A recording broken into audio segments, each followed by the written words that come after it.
Start the stream. What's up, guys? Yogi Zilla here. This is episode 182 of HorsePLAY Live. And we're not even doing the whole live uncut thing. We're doing a real pre-show. We're just going to jump right in.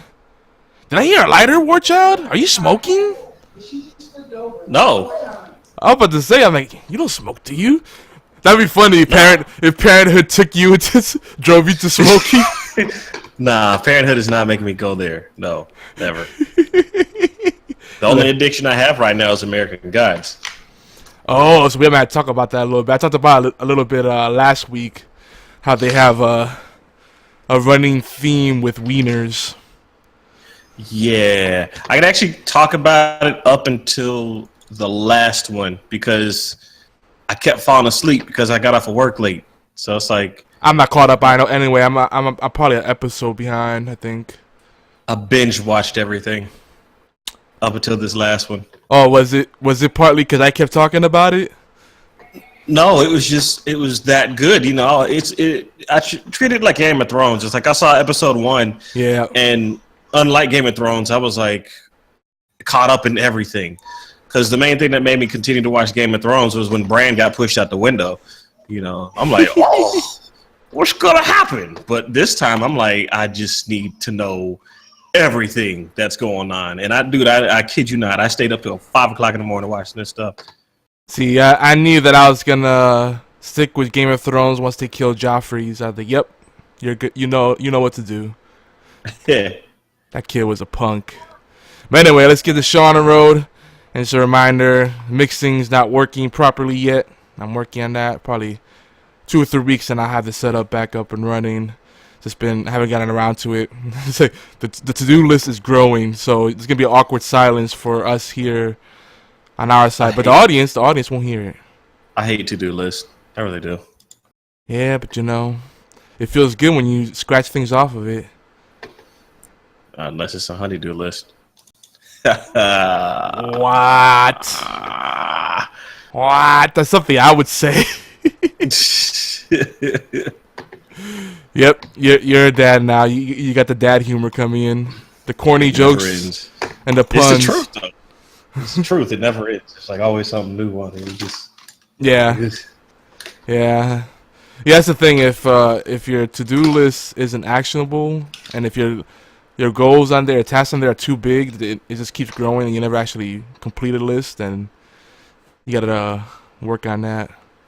The best thing to do is try to make it things to do for that day. Like have a running list of things to do, but make it so like you have a separate list that's your day list. Cause otherwise, you're gonna keep looking at that growing list and you'll be like, ah.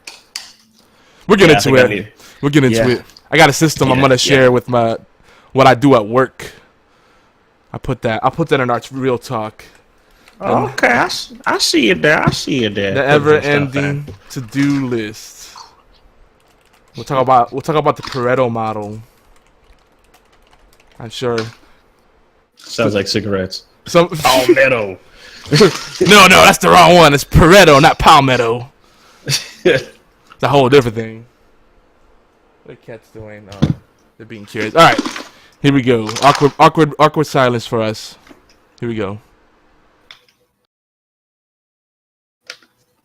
You are listening to an All Games Radio Network broadcast of allgames.com.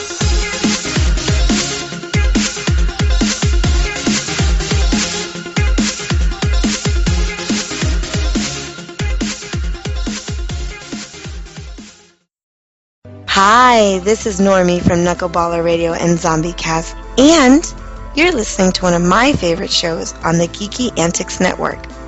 Don't forget to check out the rest of the gang over at geekyantics.net. Warning, there might be rants and food ahead and possibly inappropriate behavior. Don't tell anybody though.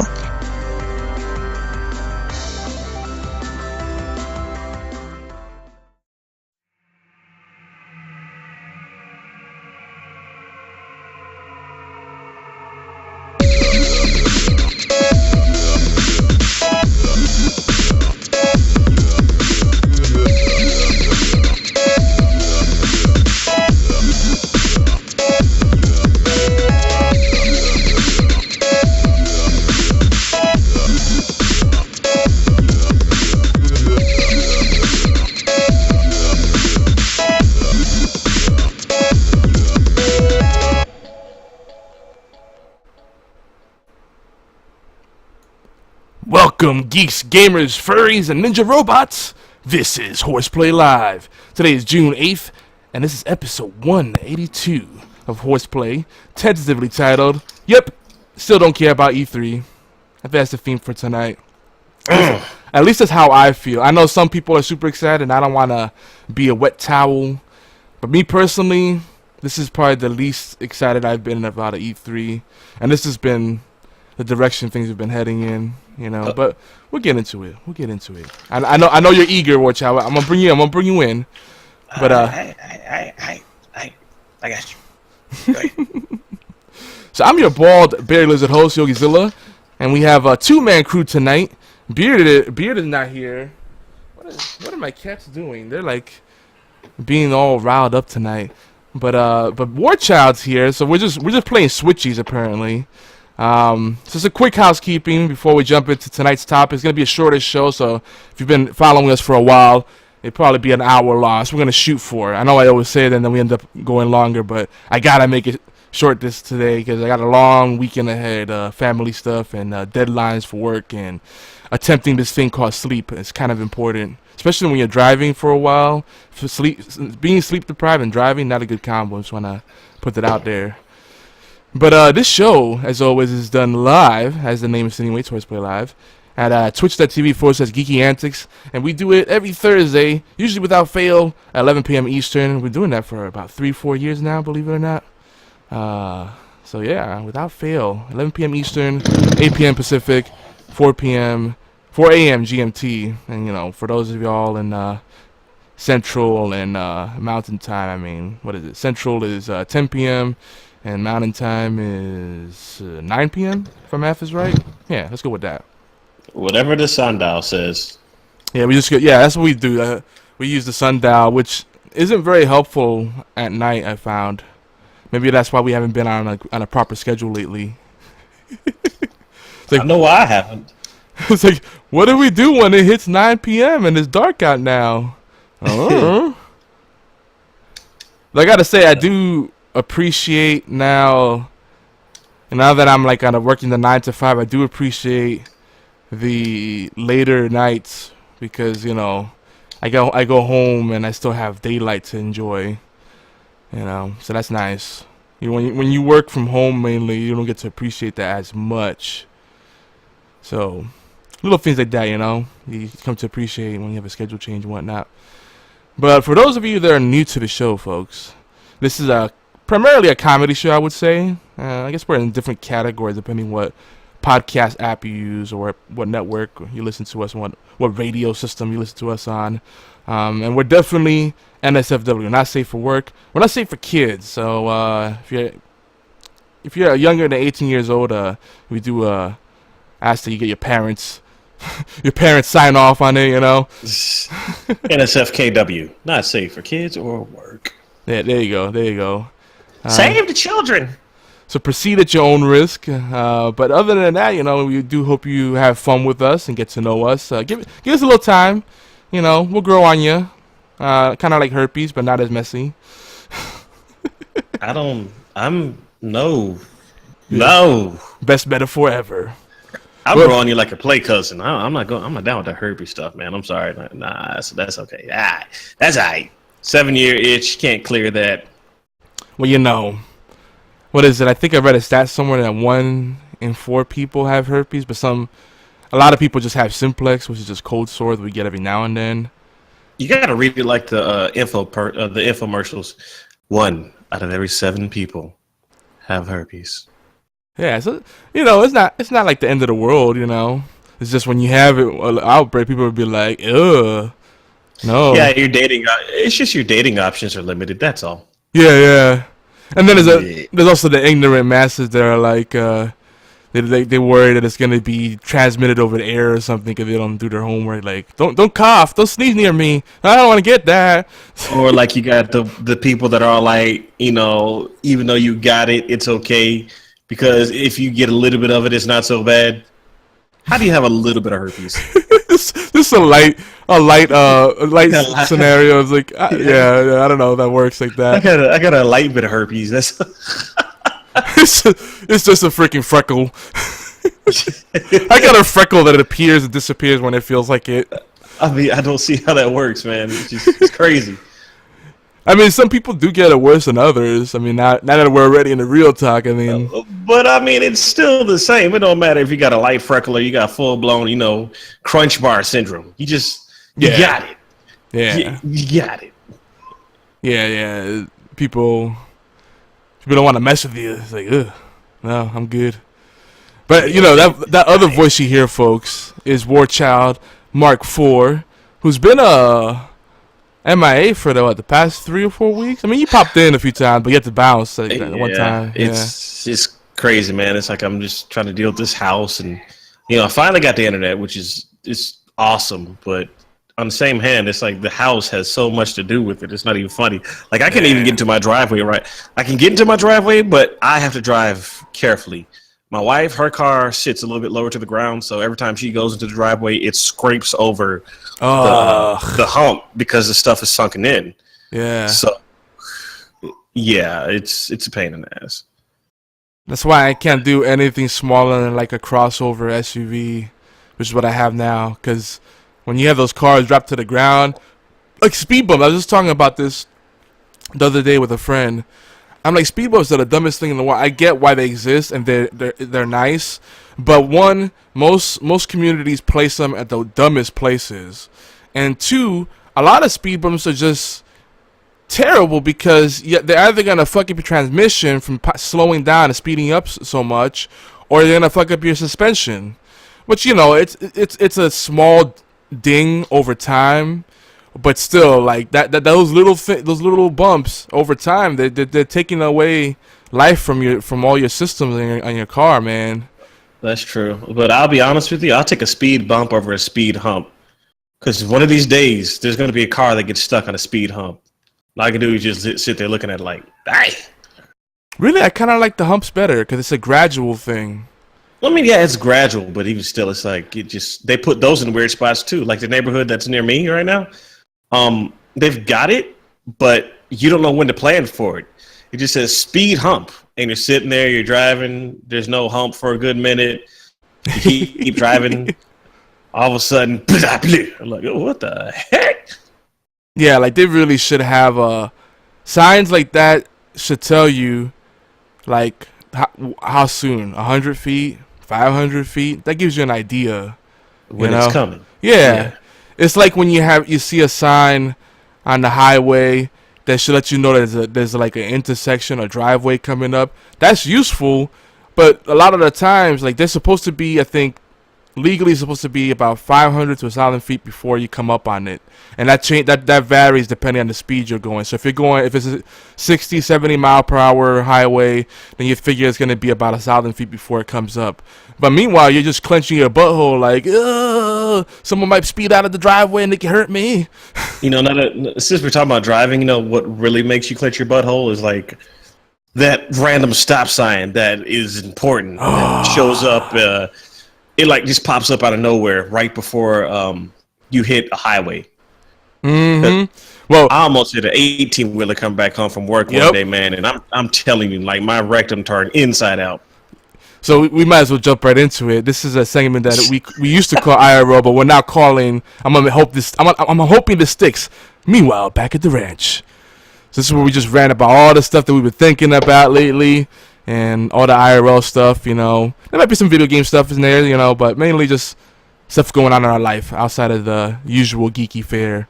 But I miss those. Yeah, me too. But driving stuff, man. So like. Stop signs, they should be something to get to promote safety, right? But most of the times they suck. Like, who puts a stop sign behind a brush where you can't see it? What? Well, that's exactly where that stop sign was. Or like, if you're gonna put it there, you need to maintain that area, because it doesn't make any sense to just, oh, we got a stop sign there, you're supposed to be watching out for it. Yeah. You can't see it because there's a big bush in the way. It's like, sorry, you should have X-ray vision equipped, buddy.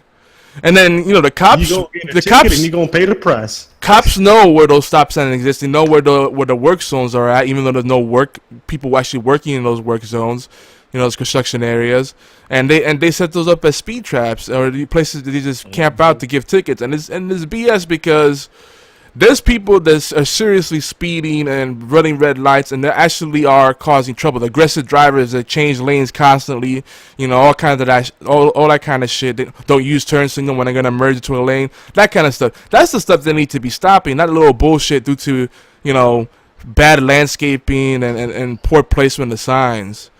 And half the time they don't even want to pay for the maintenance and everything. They just let it ride. It's like, we'll get to it when we get to it. Perfect example. I-85 versus the parking lot at my job. Now, the parking lot at my job, they were still trying to they're still trying to pave it and finish it and all this other crap. But meanwhile, I-85 got done in less than 3 months? 2 months? Yeah, they were on top of that. They had to. You're right. But you think you would think that a corporation would be the same way. It's like, hey, we got to hurry up and get this done because there's no place for anybody to park at. If there's no place for anybody to park at, then that means that, there's not going to be much money to be made because people can't get to work. The logic is there. It's there. Road maintenance is taken for granted, and that's one of the biggest reasons that cars gotta get maintained as often as they do. Rather, outside of the fact that people just run them to the ground and don't keep with the preventative maintenance, but there's so many freaking potholes, like bullshit that really shouldn't exist. That people gotta swerve around them or just eat it. Like one of our warehouses. Our customer doesn't maintain the road there, and it's really their responsibility because they pretty much own most of that land there. Like, they have a huge complex. So there's 18-wheelers pulling around this corner, and there's giant potholes, and, the soft shoulder is sunken in. So if you come off the road a little bit, you're freaking bobbing and weaving and dipping and all this shit, and I'm like, damn, if an 18-wheeler misjudges that turn, they're done, and it's gonna be a clusterfuck.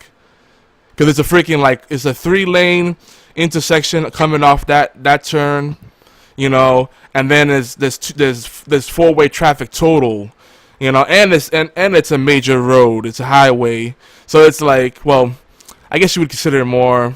Yeah, it's a highway, cause it would be considered a highway, or I guess you could call it. That's another thing. What's the difference between a highway, a throughway, expressway, a parkway? I mean, there's very little difference. A mile way. I guess the rule of thumb is a parkway. The highest speed you'll see is maybe 55, 60, and a highway usually goes higher than that. I guess that's a rule of thumb you could use, but even that doesn't hold true all the way. But it's just the stuff like that. I look at that, and I'm like, man, this is just an accident waiting to happen, and just because of negligence, you can't expect drivers to take that responsibility onto themselves. Minimize the risk by just keeping up with the roads. Seriously, how much does it cost to fill a few holes with some tar?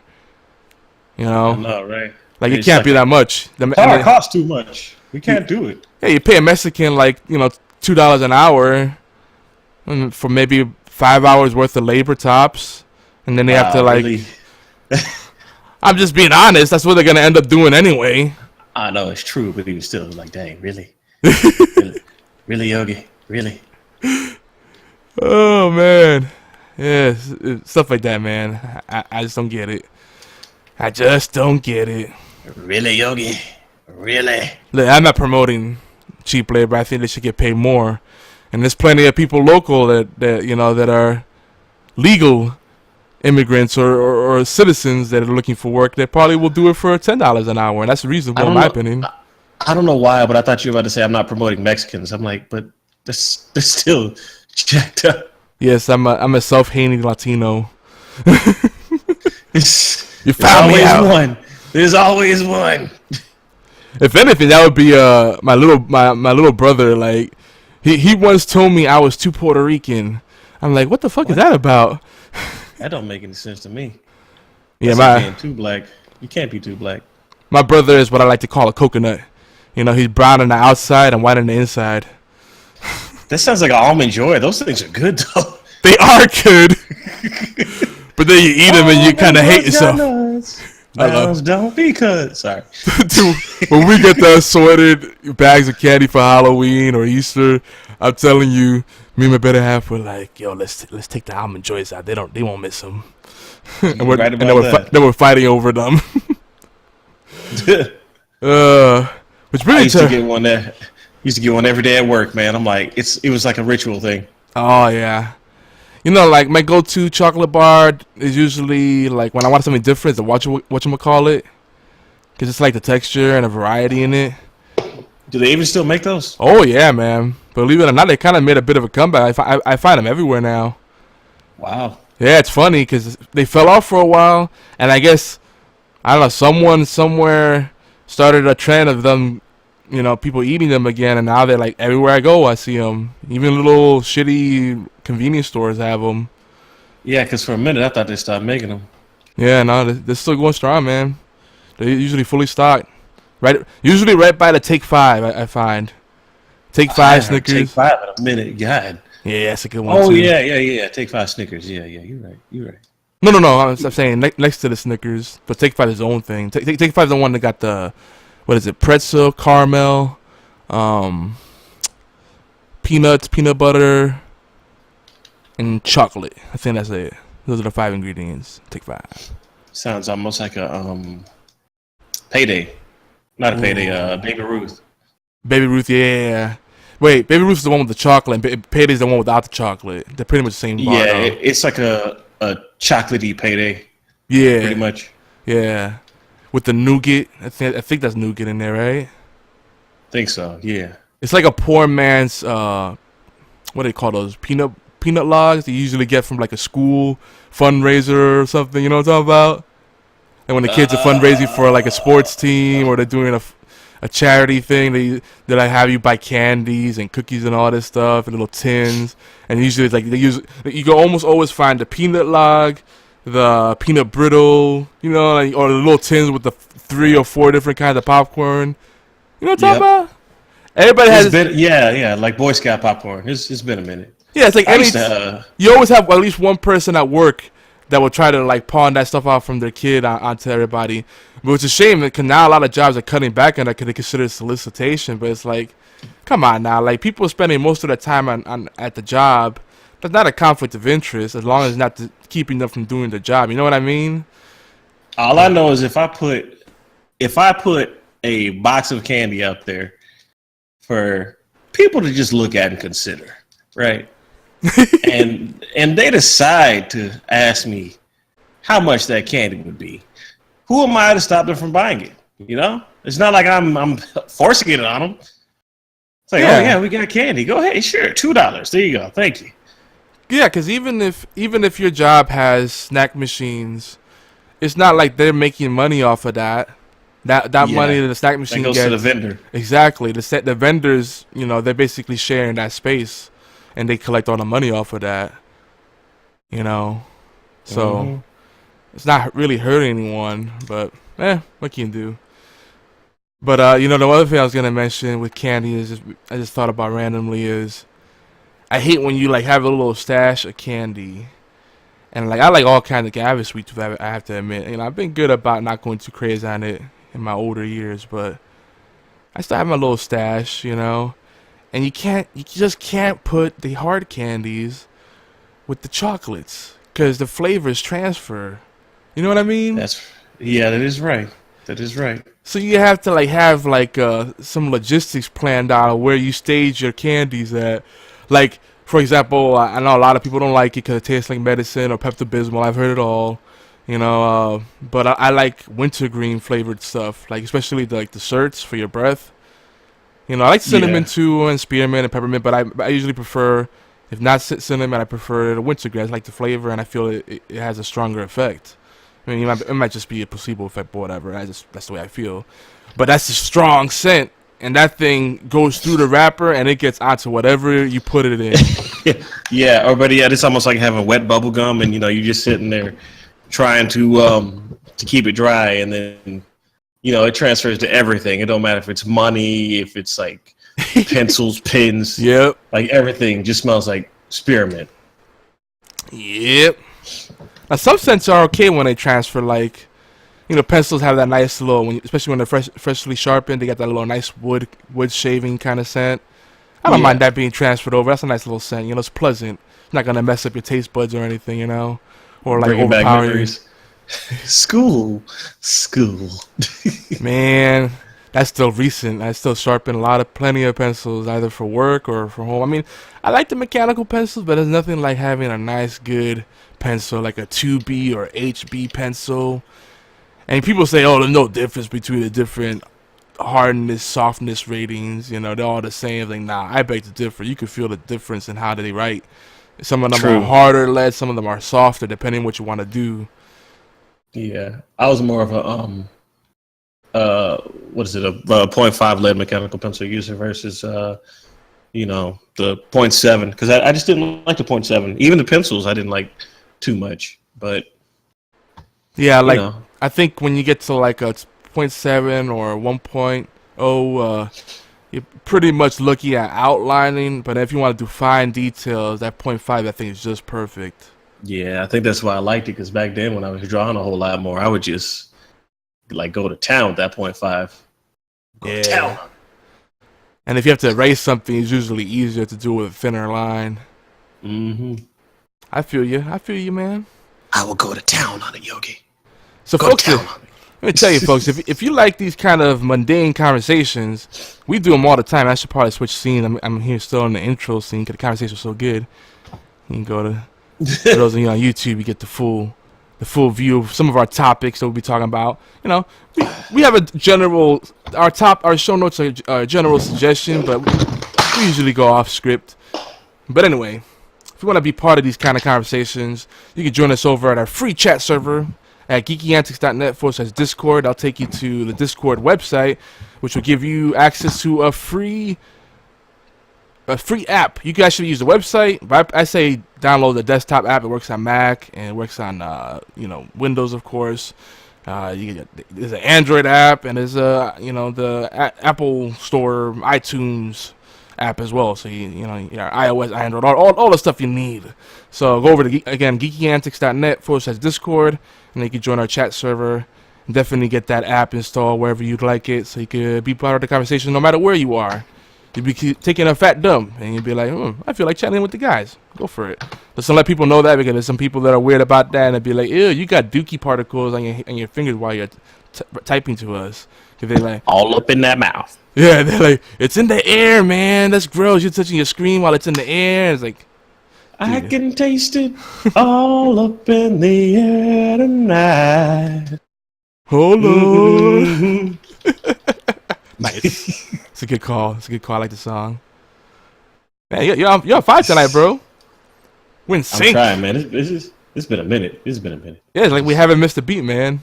I miss doing this, to be honest with you, man. It's like when you get so busy at work and you gotta like come home, you gotta take care of some other stuff, and yeah, I feel you. Tonight, I won't lie. I almost decided to postpone the show. We haven't missed a week yet, but sometimes we'll postpone it. We've only done it a handful of times, but nah. We gotta stay on the grind, you know. Because if we start falling off, you know, it's a slippery slope. So I'm like, nah, this is the ritual. I'm gonna try to keep it going for as long as we can.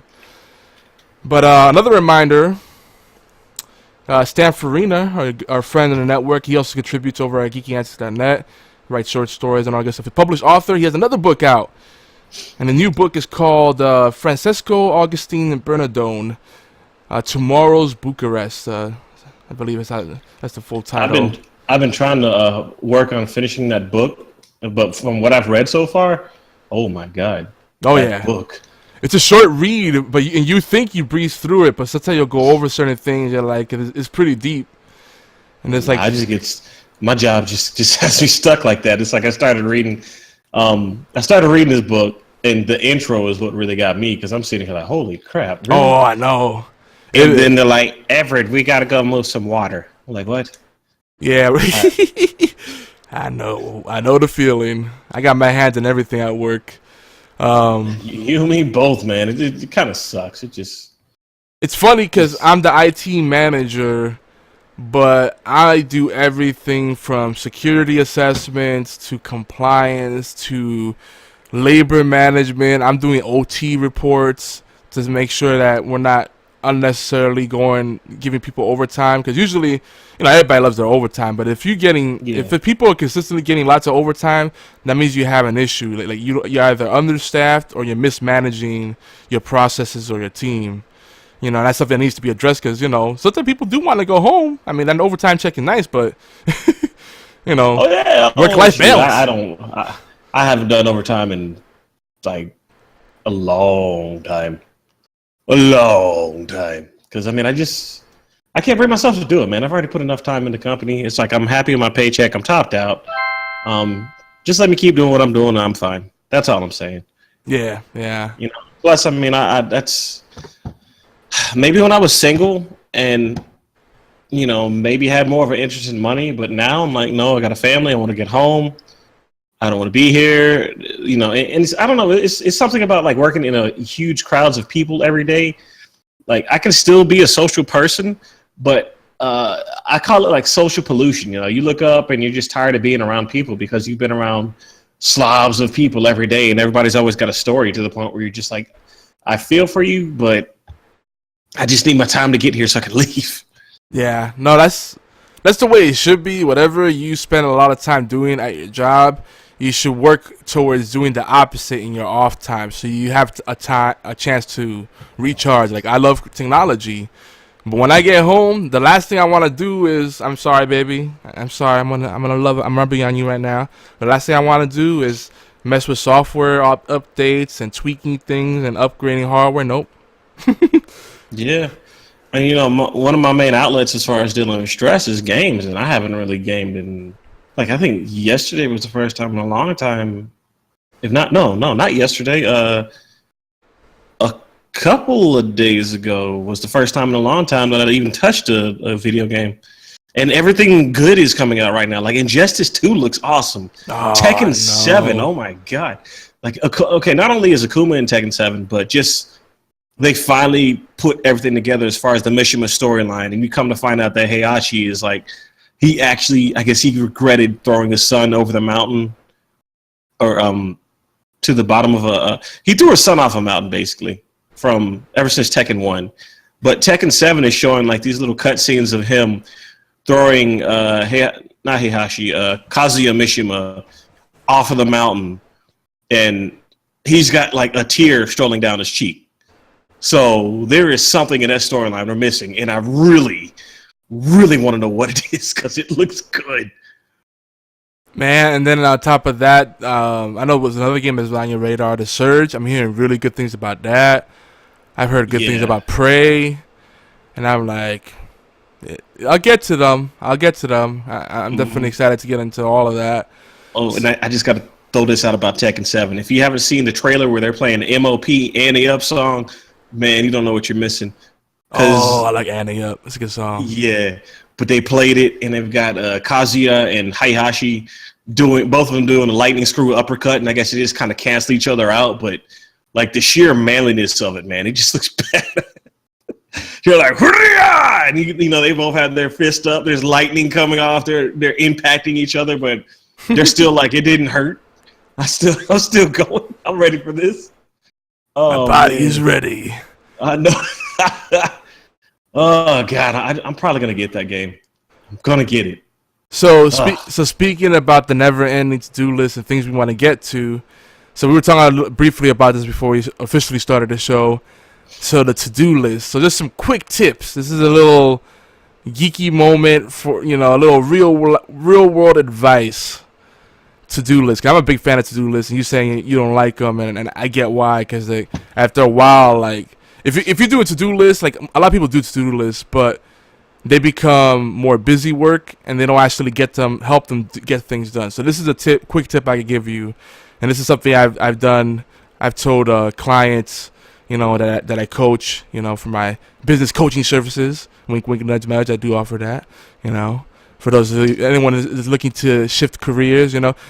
And again, the funny thing is, it's easy to give advice that works, but following it is always tougher. So everybody needs a little outside, nudge and accountability partner to keep them focused. Not Panda, what's up? He's like, banana. Yeah. That's my shameless plug. But I'm not even giving you a link this time. If you wanna connect with me, I'm easy to find. If you really I want. said a wink, but a link will work too. You also have not to do lists. Yeah, Tiger, I think that's a good thing too. Yeah, that's probably a shorter list too. There's not too many things I won't do. But a to-do list. So this is what you do. That might be what she said. What I recommend is either using the Pareto model, which is simply just, people talk about the 80-20 rule. 80% of your time should be invested in the 20% of the things that matter the most, and everything else is pretty much just busy work. So it's just about streamlining your life into the things that really matter, which really should take into account little things that people take for granted, like quality time with your family and your loved ones. Even if it's just a simple thing like letting them they matter to you, sitting down to watch a show, having dinner together. Because these are a lot of things when the hustle and bustle people forget about, and you should schedule to make that time and create those boundaries for yourself. Work-life balance again. Sometimes, and I was about to say, sometimes that whole work-life balance thing kind of sucks, because like if you have a job that drains you of all of your energy to the point where you're like, I just want to take a break, it's going to be a lot harder for you to want to do all that stuff. Yep. But you got to find some way to balance that back out, which I'm not perfect at that.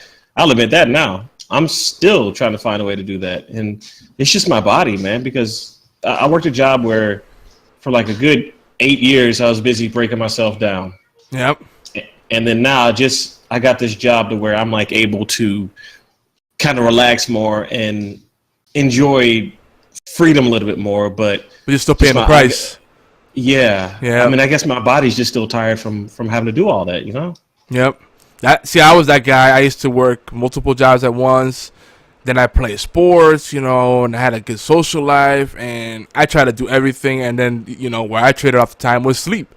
And I thought I was Superman. I was like, hey, I got all this energy because I was young, and I was, always learning stuff, training, going to school, all this stuff. I was always keeping my certifications. And then one day I fucked up my back. And then it was just a downward spiral from there, and I'm paying the price for it now. Bad knees. If I ding my ankle, it takes a little while longer to heal than it used to. So that work-life balance. A lot of companies don't respect those boundaries because they just want you to be productive and get the most out of you. But what they don't realize, if they burn out their employees, there's a higher cost to employees that are burnt out because they're being overworked. Right, and their time is not respected or valued enough, so they're burning out. They're not as productive as they would be as if they were energetic and happy. Mm-hmm. And then if they leave to go to a company they think they'll be happier at, because the grass is always greener on the other side. At least that's the way it looks, but it's not always the case. Usually it's not. Then there's a high cost to not only go through that process of interviewing people, but then hiring that person, doing all that paperwork and onboarding them. They need to be trained. And a lot of times when people leave a company, there's tribal knowledge that leaves with them that you don't have documentation. No one else knows those processes or has those techniques. So you have to start from square one. Not even zero. You're at zero, Yeah. So here's a question for you. Whenever a company tries to change the way it looks, like its whole image as far as how it interacts with the public, and on one hand, after I guess dealing with them for so long, feeling like it's a soulless company that only cares about bringing in money, but yet they're over here trying to do something for like the Make-A-Wish Foundation or even the WarChild Foundation, which is not affiliated with me, but it is a good charity. It is a good charity. But how does it make you feel whenever they try and change their image? Do you question it? Does it make you think that they're not genuine about it? Are they only doing it for publicity, which makes more money for them, or what? What do you think? Yeah, it's a double-edged sword because it's better that they're doing something, but something's better than nothing. But yeah, I do believe that it has to be an end-to-end solution. They have to manage their entire identity, and if you're doing PR outwardly but not inwardly, then your marketing team is missing something. Because marketing really should be an integrated approach with human resources and senior management, so they're aligning all their processes, all their policies, all their efforts end to end. But it's not just about image; it's about getting the reality as close to that intended image as possible. And that's where the disconnect exists, and that's where employers get frustrated, because the end customer might be super happy and they say, "Man, this is the best company ever," but the people that work there are like, "No." Like I used to work at T-Mobile, worst job I ever had, hands down. And then people tell me, "Oh, T-Mobile's a great company." Nope, they're shit. I don't care how many awards they have. I know exactly what they think about customers internally. My brother's a big fan. I'm like, no, I refuse to accept them as a good company. And I know most companies are shit on the inside. When you really come down to it, they just want to make money. But I really have a problem with a company that says they care about their customers, and every policy they create, every system they create is all about, just getting more money out of them. Yeah, I was at the tech support. It was not the best time in my life. I was consulting, but I needed extra income, so I was like, yeah, let me take this job. Yeah, that was a well below me job. Even though I was, a higher tier guy, it still was BS work. Because I'm Cisco certified, HP certified, IBM certified, Network Plus, Server Plus, all that shit. I'm not saying anything below me, but that definitely was a step down. I mean, they paid well, but the benefits were cool, and it makes some good story, but man, what a shit company. Yeah, dang. And they hated me because they wanted people to read from a script, and I refused to do it because their knowledge base was wrong most of the time, and it had inefficient steps. It actually slowed me down. I knew better than not most of the people on their tables, but they wanted that dumb monkey that would just be like, hey, try power cycling. Hey, yeah, take your battery out. Yeah. Is your device plugged in? Yeah, like I would be like, all right, we're gonna run this APK. All right, we're gonna flash the ROM. This is what I need you to do. I got a hardcore, and all my customers always say, you're the first guy I ever talked to that actually got the job done and didn't bounce me around. My philosophy was, I don't care if I had to be on the call longer. The buck stops with me. But everybody else, because they were so worried about their call times, they just wanted to get the customer off the phone. It was just churn and burn, and I'm like, damn. I mean, so many customers. By the time I would get them, they'd be like, man, I've been bounced around to like 10 people, and no one can fix my problem. And I was like, you know what? Well, and I will tell them, they were gonna start cursing me out because they're already frustrated. Like, look, ma'am, sir, look, I know you're frustrated. I would be the same way in your position, but I'm a new person. I just got the situation. Help me help you. Let me look through your notes. I know you don't want to repeat everything all over again. And if the notes don't cover everything that I need to know, I'm going to ask you a few questions. I know it's going to be frustrating. Trust me, I've been in your shoes. But I'm going to get you fixed today one way or another. And then I finally calm them down. And they'd be like, no, I don't think you know what you're talking about. And like, ma'am, just bear with me. And then I get it done and be like, can I talk to your supervisor? Like, you did a good job when your customer wants to talk to your supervisor to say something good about you. And no one wants to say good stuff. They just want to bitch. Like, this person is terrible, blah, blah, blah. But they would be like, you need to give that guy a raise. You need to promote him. Like, no one takes the time to do that kind of shit. But my customers would. That's true. No, that's a sad thing, because it's always, you're right, it's always something negative. It's like they always want to say, this isn't happening. They want to use you as a representative of the company, which you are. But at the same time, they just don't consider the fact that, hey, I'm sitting here trying to help you, and you don't want to listen to exactly what I'm saying. You just want to sit and blame me and try and get me in trouble when I'm the one that's trying to help you. Yep, exactly. And that's the thing, like, people don't understand, like, unless they've been in a customer service position, they always act like you are the company, as if you have some control over what happens at the top. They don't realize that you're in the bottom too, and a lot of times your hands are tied one way or another. Like, and that happens in any job. Like, you can only do what you are empowered to do, the resources you're given, and what you're approved to do. And there's sometimes you have your hands tied behind your back, or you're missing one arm or something, you know, or you're hopping around on one leg, and they expect you to do the job somehow, and that's kind of an unfortunate reality of it. But you still have to deal with the shit both ways. But you know, I gotta say, I feel blessed, you know, and I don't want to get all religious on everybody. I know there's a lot of our listeners and viewers are not believers, and I respect that. But I do thank God every day that I finally found a place that has family values, respects boundaries, and actually gives credit where it's due, because that is something really hard to come by these days. Yeah, I mean, you're right about that, especially the just credit. Because for the most part, if you have like a company file or something, you're always going to get negative input in there. There's never been, at least in my job, there's never been anything positive put in your company folder. It's always like, oh God, what did he do? Yeah. Okay, here's what we're going to do. We're going to put this in there. All right. Exactly. And that's bullshit. You're running on the money there, because if you're going to track the bad things, you also got to track the good things, so you have a permanent record of that too.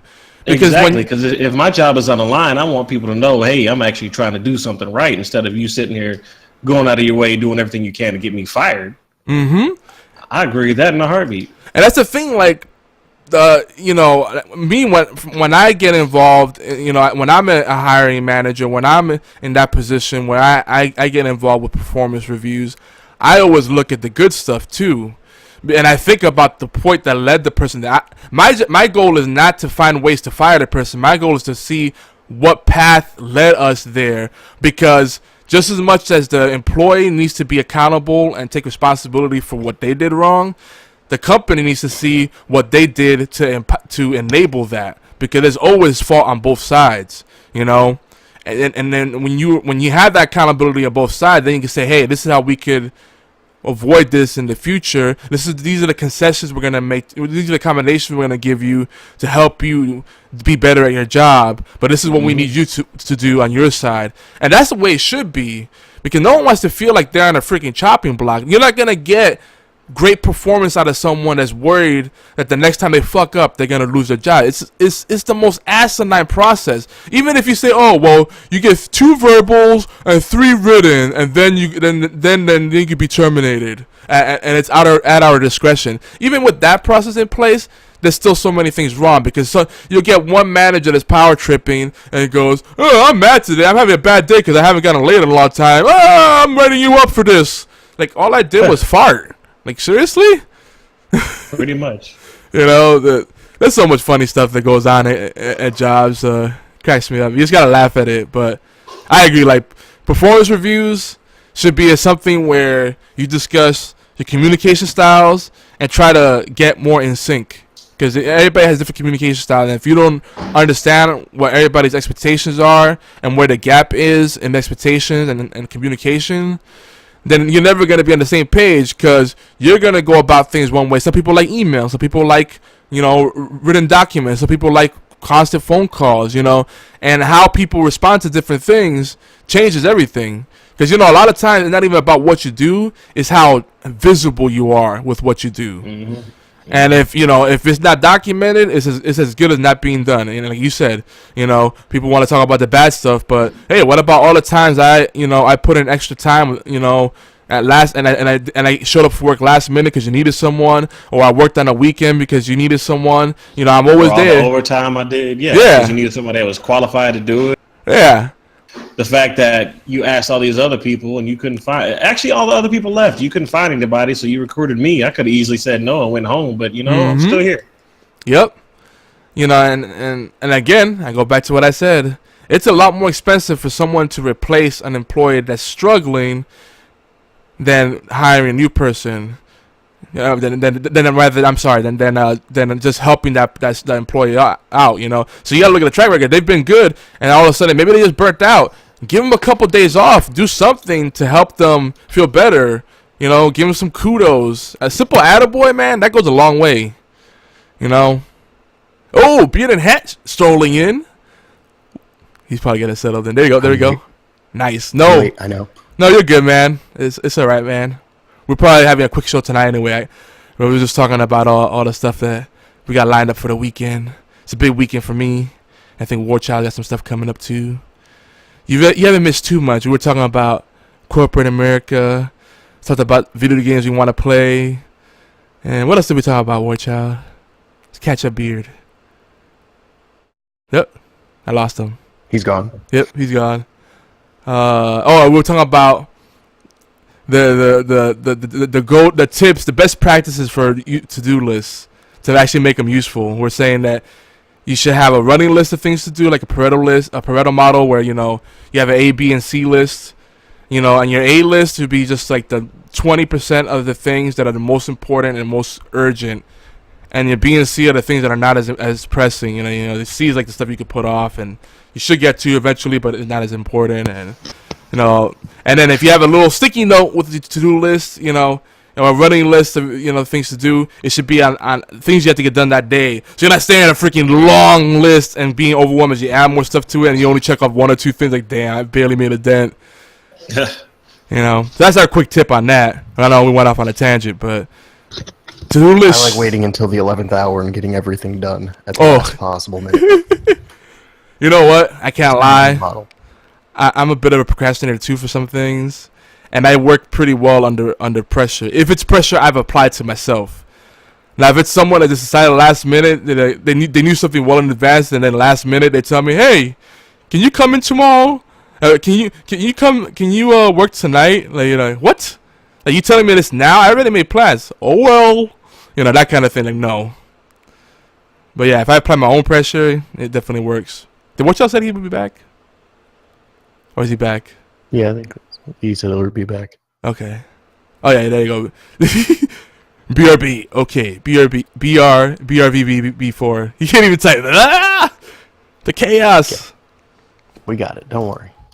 We're here. Now, quick things that I want to talk about that I want to watch. This is on my to-do list for stuff to watch. Leftovers season 3, the last season. I hear it's actually really good. Though I'm scared. I couldn't get past the first season. Why? Because it was just slow. And it is slow. It didn't feel like it was building towards anything, and it just kind of. Yeah. I don't know if it necessarily is building up towards the answers you want. I hear season 3 does answer a lot of stuff, but I think it's one of those shows more about the journey. My problem with the show is that it's heavy as fuck, and it's a downer, dude. Like, after I watch this show, I'm like, yeah, I want to kill myself. It's just a little on the downside. Yeah, it's just depressing, man. It's like, ugh. You got to go into that show really chipper, so when it knocks you down a few notches, you're not completely bummed out. Yeah. Gotham season finale and the lead up to that, I gotta catch up with that second half of the last season. I still enjoy that show. Shield, I heard, it has been amazing in the second half of the season. That show actually, I feel, gets better each and every season. And then I heard of something. This just came across my desk. A show on, I guess it's a series or a documentary type of thing. It's probably a documentary on Netflix called After Porn Ends. Have you heard of this? No, but I've seen, if it's like a documentary style, I've seen those types of documentaries before. Yeah, I have too. You feel bad for these people. Yeah, they usually don't end up very happy, do they? No, they usually don't start very happy either, so it's not like... Yeah. It's... Would you say they're better off or worse off after porn, generally? That's a case-by-case basis, but... Like, overall, what would you say? Overall, some of them are... they're, for the most part, in a better spot financially, but that doesn't solve any other problems. Yeah, like I think if they have underlying behaviors and habits, those just get magnified if they're bad habits and behaviors. But do you think it's possible, typically, for them to acclimate themselves to civilian life? You know what I've seen? Thanks to like social media, Yeah. It seems like it's a little easier for the transition out and for them to kind of branch off into other things. Yeah, it seems like now what I find, and I have some friends in the industry. I won't mention names. I've also had some clients in the industry, and again, NDA. I won't mention names. I'm gonna be good, but chances are you might know them. That's all I'll say. But it seems like now the way things are, especially with like your Twitch and your Beam and all these different video streaming, social networking type of thing. Mixer now. Sorry, yeah. Hitbox. Beam just feels better. Hitbox, yeah. And what's there's that thing that people use to get GIFs. I forget what it's called. Giphy. My Free Cams. That one too. Well, there's a bunch of them, but there's one in particular I'm trying to think of. But anyway, it's where they put a wish list and people buy them stuff, that they want. Basically, how can I get in on that? Yeah, it's on wish list. It's basically so you could crowdfund Sugar Daddy. That's basically what it's for. Oh, well, that sounds like a simple website. Crowdfund Sugar Daddy. Let me register that now. Register that now, guys. Our next business venture. I need my need for drones and other dumb shit to be funded by someone other than me. All right, so I just want to buy some models. Crowdfund Sugar Daddy and Crowd Sugar Daddy or Sugar Daddy Crowd. One of those variants are registered trademarks of Geeky Antics Network and its affiliates. That's what Patent pending. Patent pending. 2017. Touch it. It's ours. It's ours. You can make something similar, but you can't take our name. We're just going to edit this whole section out of the podcast. If you weren't here live, you have no idea what just happened. Yeah, they're going to be and also hashtag crowdfund Sugar Mama. That way we got both areas covered. There you go. So this after porn ends is pretty much what you would expect. It talks about like the big question they asked on the cover is, I think it was, is there a life after doing porn? That's basically what they asked, and they explore that. So I'm really curious. It's called After Porn Ends on Netflix. Is that number 1 or number 2? I didn't know. I don't know if there's multiple ones. I just saw the one. So this is on my to watch list. Because I think it was on my to watch list for a minute too. But I think they had a second one come out recently. Yeah, and I just gotta put this out there in the ether of the interwebs. I'm kind of sad that some people have retired so prematurely, particularly Mia Khalifa. Just gonna say, I'm sure lots of the internet feels bad about that. Some people are nodding their head right now. Some people are like, "What the hell are you talking about?" I know what you're talking about. Yeah, there's enough of a backlog. There's never been a backlog. Not enough as it should be. Like, cause she only actually was on like, she did a lot of stuff. She did a lot of stuff, but I think she was only in the industry for like 8 months. Jinx Hayes. Oh, what's another good one? Yep, I'm with you there. I think one of my personal favorites, Ali Sin, is out of it. I'm like, no. I know. Now everybody's like, man, you know too many names. You're a perv. Don't feel bad. Don't judge me. Names I can listen to. Oh yeah, I know. I'll put myself out there. You don't have to. I'll be the show's perv. At least I can be honest about it. Everybody else pointing fingers. Old guy, it's fine. Yeah, there you go. Yeah, I'm allowed to be a dirty old man. Come with the turf. By the time I hit, 65, people will think it's cute or endearing, because I'm too old for people to give a shit, right? I just walk around going honk honk and no one will care. You do that at my age, you're going to jail. That old guy's hilarious. How are you? You're so silly. You could probably get away with that in like a nursing home. That's about it.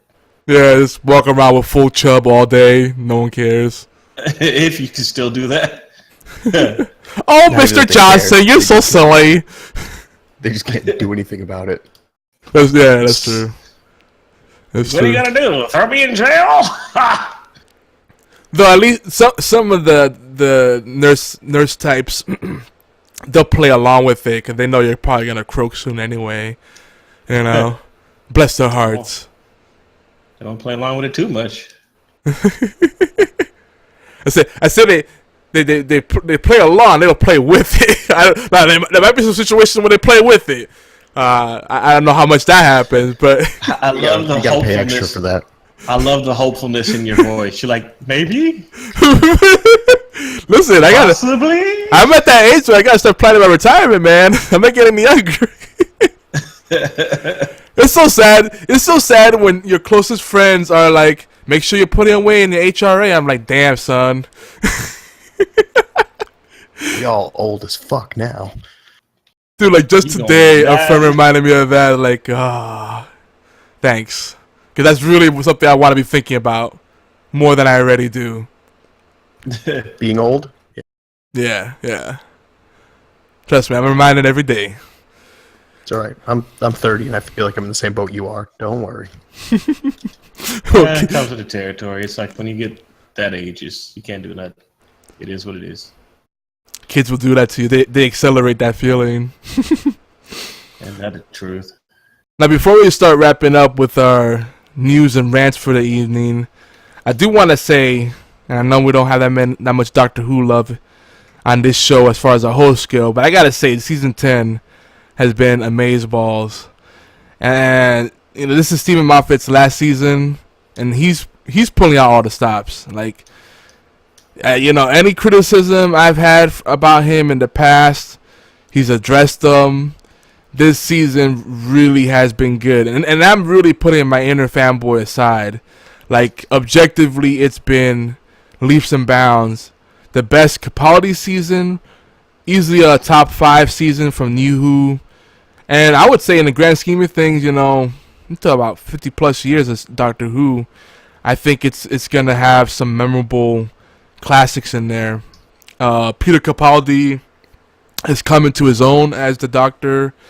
He's got this whole aging rock star bit kind of going on, and at first I thought I was kind of being forced, and I didn't like it as much. And I think, oh, he's got his shades on, oh, he's playing the guitar, but it actually works because he does like this thing now. He does a little monologue at the beginning of the episodes and kind of narrates a bit, and it really works, man. Missy, you know, I'm sorry if it's spoiling it for people that haven't caught up, but Missy is rocking.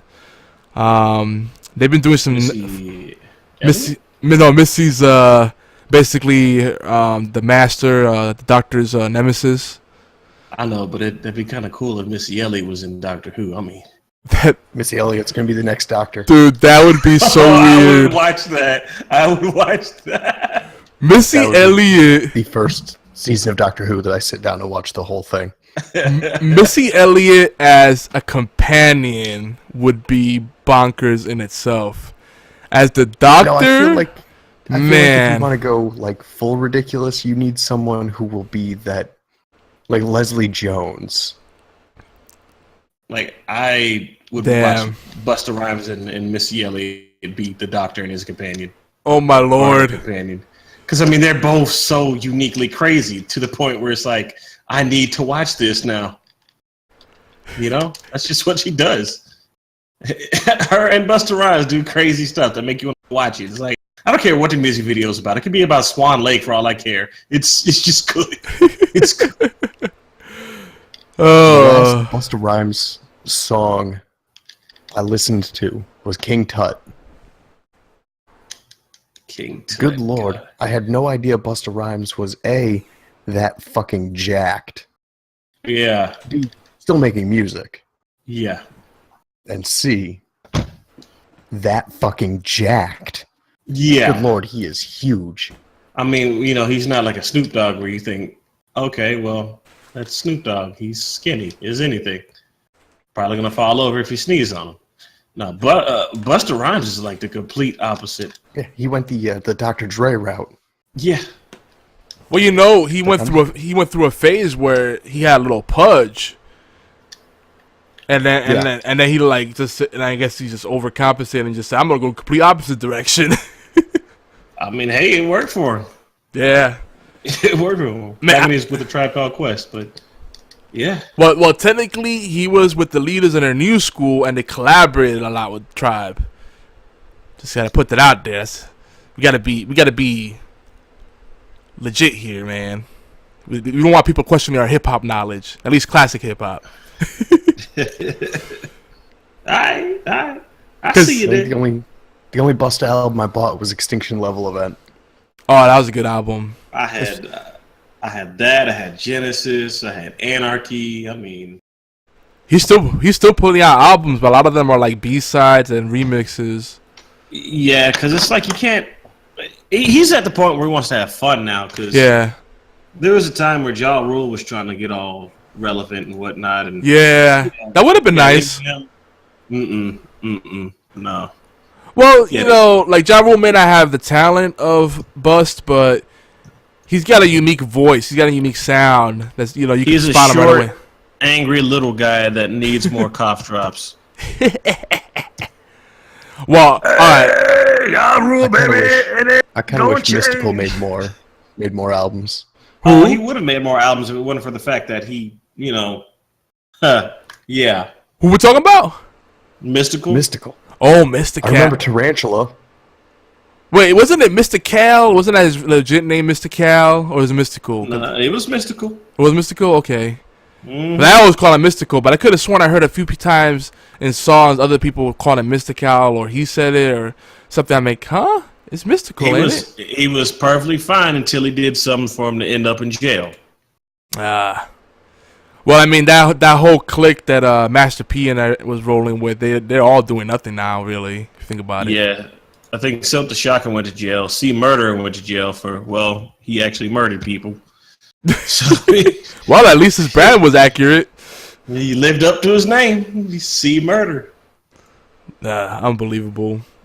Make The make that kind of money and you still do stupid shit. I don't get The it. C stand for Charlie, Woody. I don't know. I'm shot in the dark. But yeah, I love Busta Rhymes, but it's a shame he's a dick. Like he's a straight dick. Really? Yeah, he is. I've heard it from multiple people, and I had some brief encounters that weren't too flattering. But I can't take it away from him. He's talented, but I think it was because he was going through a rough time. It was like that transitionary phase that hip hop went through, and then he was trying to like get into like running clubs and all this stuff, diversified, and it wasn't really working out. So I think he was just stressed out. So I'll give him a pass for now. Being a dick. You get a pass for being a dick. For now, Okay. because I don't know him well enough to say if he's a habitual dick. He might just be. Everybody gets just one. Yeah, everybody gets one. Thank you, Spider-Man. Everybody gets one, right, Peter? Tell Peter. Yeah, I guess he only gets just one. Now That was our rule of rematches in fighting games. Oh, that's a good one to have. Yeah, that's a good one to Everybody have. gets just one. It's needed. Oh shit, Rarapuda's in here. We got a four-host show tonight. It depends on the rivalry too, because hiding. like, I snuck in. what's that? But if you know you're gonna get good matches out of somebody, like I would always have a good Soul versus Kai match with one of my colleagues back in college. Yeah. Or like a Chip versus Anji Mito match. Yeah. There wasn't just Testament. one. It was Testament Testament wasn't my main. I tried. It just Testament was my main.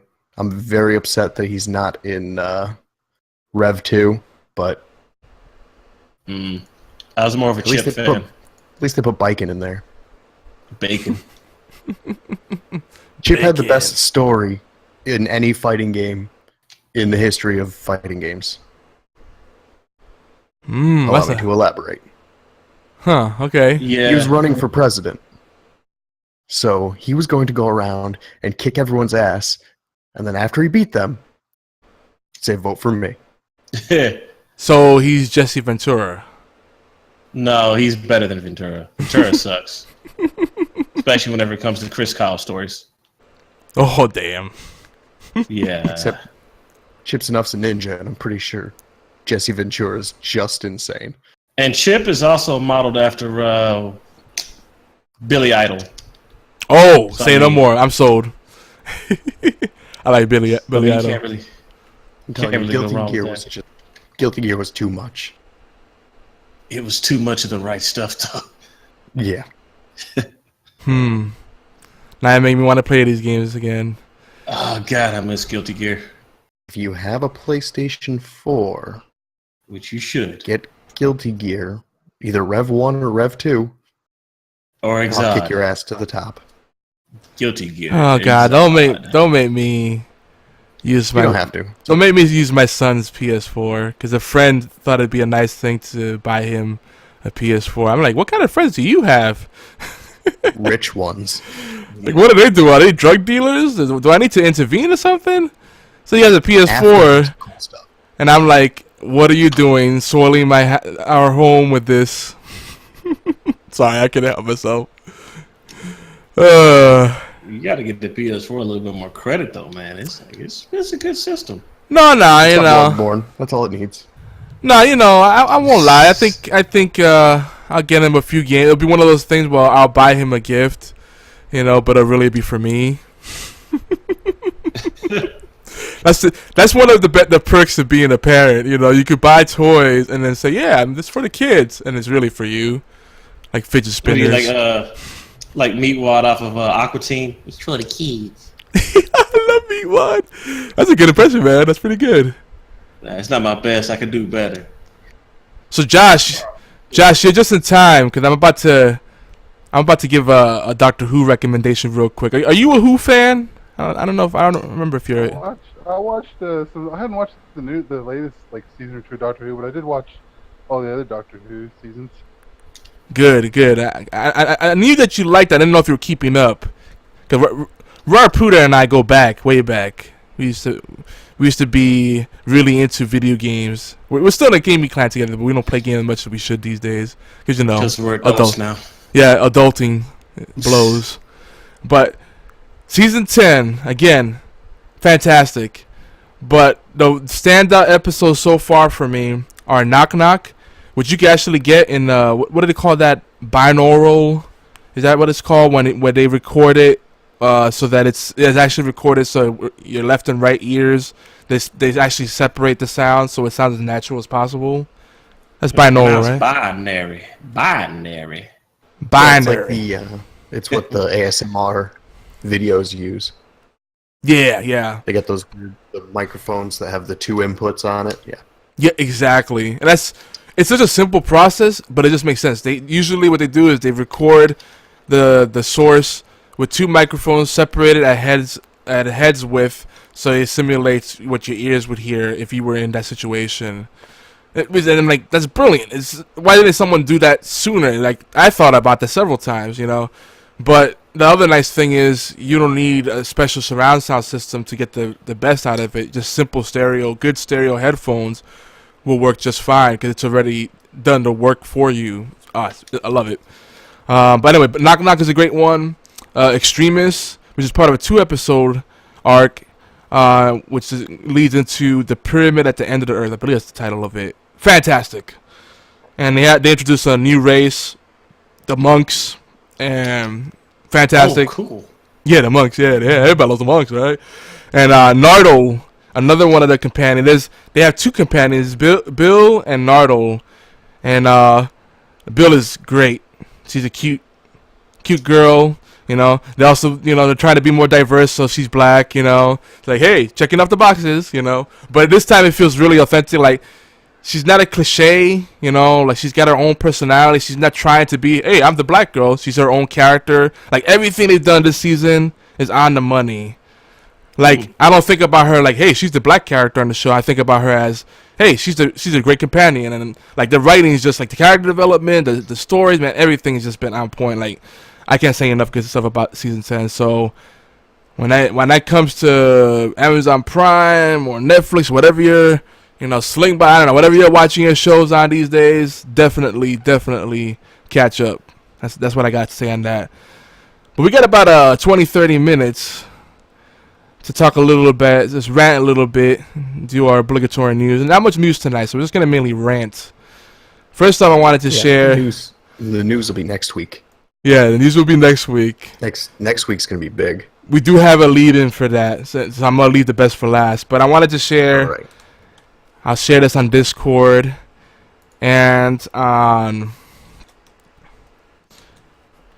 our chat.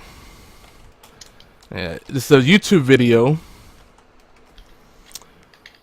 that it basically talks about. It's a spoof where it kind of plays with the concept of the notion that the heroes we've gotten to know in video games aren't really the good guys; they're actually bad guys.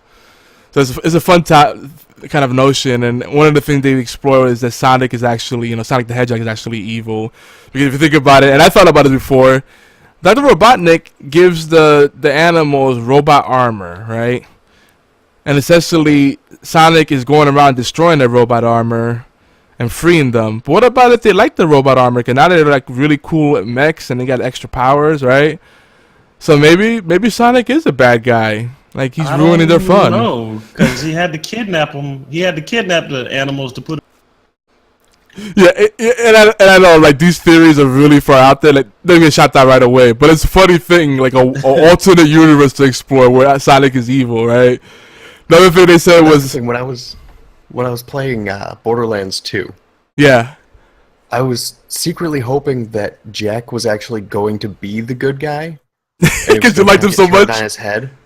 No, I didn't like him at all. Oh, really? Villain, but I didn't personally like him. He was a good villain, but I was kind of hoping that it was going to kind of flip it around so that you really are the ones holding up progress. You really are the ones stopping Pandora from kind of coming out of this Bronze Age into a more civilized society just because you don't like the way this guy operates. I was kind of hoping that's how it was going to be and not just him on a blood-hungry quest for power. Yeah. Still a great game. It just would have been cool to tweak that a little bit. Yeah. And it's funny you mentioned that because it's a similar notion they worked with here with the Mario games is that King Koopa was actually a good guy. He was trying to be instill democracy in the kingdom, and actually the Mushroom Kingdom is actually evil because they're the evil empire. And then the guys were like, in the video, the guys were like, yeah, but you got a lava pit in the castle. Like, do you really think I just took over this operation? You really think I had time to install those? The princess, you got to ask her about that. It's like, that's true. She got one of those Super Mario dungeons, if you catch my drift. Oh, a little S&M action. So that was a little more believable. You could almost sell that idea. And then there was that Sonic and Mario action. Here's another one. The last one. Well, actually, there's two more that stood out for me in the video.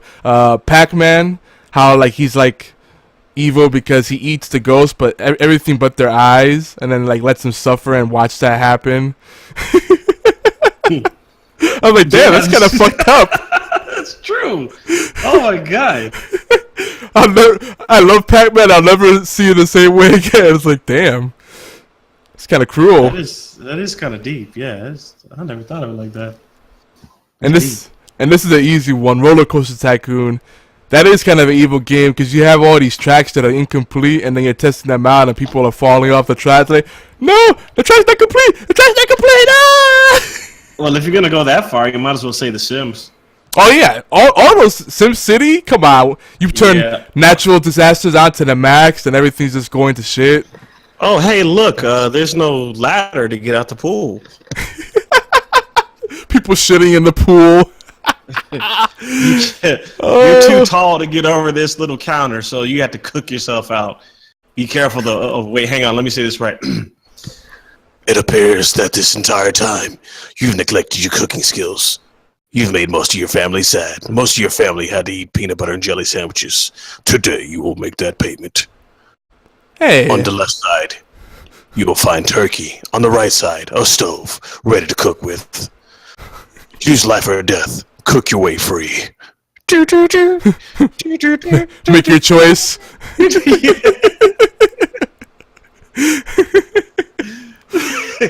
Cook your way to freedom, Adam. I was completely on board until you said the PB&J. I'm like, hey. I mean, I don't want to live off of PB&J, but PB&J is a comfort food to me. At least you had a choice, Yogi. The family didn't. Yeah, like I think even with pizza, like I love pizza and I love PB&J, but if that's all I had to eat, after a while to be like, ugh. Yeah, agreed. But so that's that video. So I guess we might as well jump into this real quick, and this will be our last topic for tonight. This is our lead up to E3. I'm just gonna say right off the bat, personally, I don't care. This is the least excited I've been about E3, but I know you guys are excited, so I'm not gonna rain down on it. I just want to share some quick fan prediction, and then you guys can comment on what your prediction and what you think about these predictions. So this is one that I actually am excited about, because I've been saying this for a while. A new Splinter Cell game that actually would get me excited. I don't think it's gonna happen, but that'd be great. I think we're overdue for one. If you would have said Siphon Filter, I probably would have been happier. I'll put that up there too. We were definitely But overdue for Splinter that. Cell, I mean, the day they took Michael Ironside out is the day that Splinter. Sorry, it's not the same anymore. Yeah. I know everybody's talking about the new Bloodbourne II, so I think that's probably Phantom Whale. Mm-hmm. Why does that sound like a Metal Gear Solid game? Phantom Whale. A lot of people were talking about Far Cry 5 as well being at E3. Oh God, Far Cry. Oh 5 yeah, was good. And it pissed off a lot of people too. Well, I think that's a given though, because they already announced it, so now it's just going to be showing off more of it, right?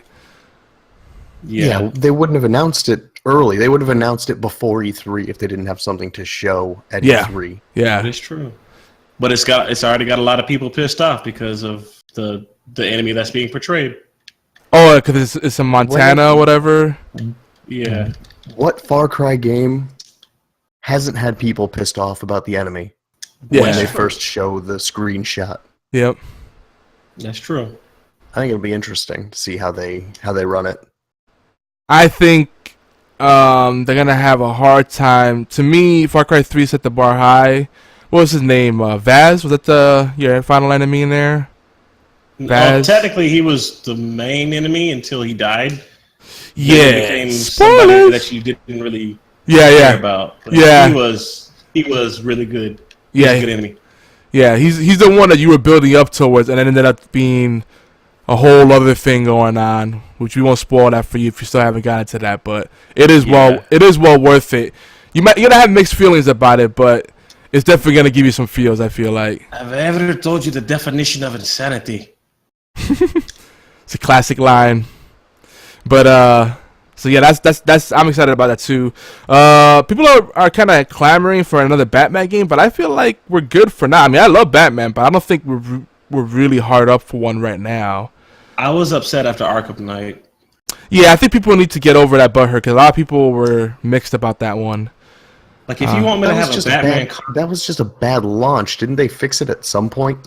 No, launch aside, it's just the whole thing, Batman car game. Like, wow, Yeah. okay, cool. I heard you spent a lot of time in the Batmobile, and it wasn't even that satisfying. Like, I heard it wasn't even that satisfying to be in the Batmobile. It wasn't. It's tragic. And then on top of that, it's like the Batmobile it turns into a tank that has quote-unquote non-lethal rounds, but yet you look up and everybody's somehow dying? Oh, boy. But they're not dying because it's Batman. Yeah, okay, tell that to Ben Affleck, Batman. Oh yeah. Let's not get into that tangent. That's gonna open up another can of worms. All right, I know this is one that Beard's gonna want to talk about in a bit. Borderlands 3. I think everybody can universally agree on that one. Yeah. That would be great. The teaser stuff that they showed last month was really cool, but I think that game's still way too early. I don't think they're even close to there yet. Did you see what they showed off? What Gearbox showed off last month? I've pretty much been on media blindness on purpose because I want to wait for something substantial, like when the E3 stuff comes out and we have a more finished product, then we can really discuss it. Like I hate these little brief 15, 30-second trailers that don't really tell us much. Like, no. This is a cock tease. It wasn't a trailer at all, and it wasn't like a tease.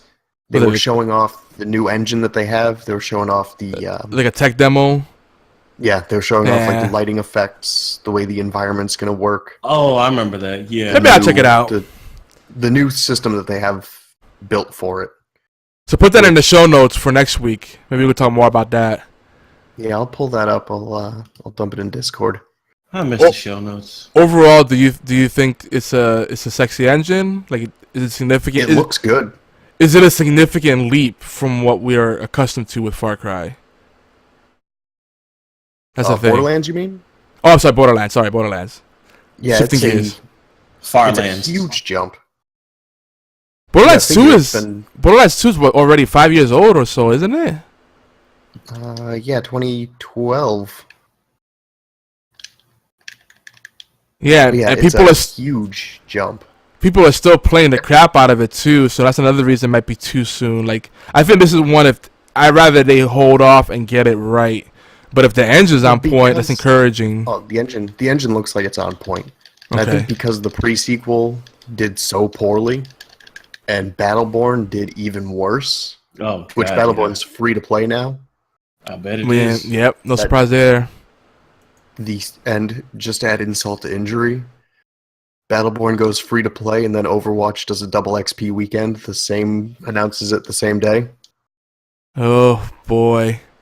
Just twisting that knife. I wonder who at Blizzard was that fucked over by Gearbox that they had to just keep stomping on that corpse. And again, just real quick, Battleborn is actually a good game. It's just it's a tough market to compete in. That's really what it comes down to. It's a tough sale, and it's not. It wasn't worth what they were asking for. Yeah. If they had done what Evolve if they had done what Evolve should have done, and that's put out the game for $20, Yeah. and then as much as I don't like the microtransaction aspect, you put out the base game for $20, and then you have extra characters and whatnot for extra.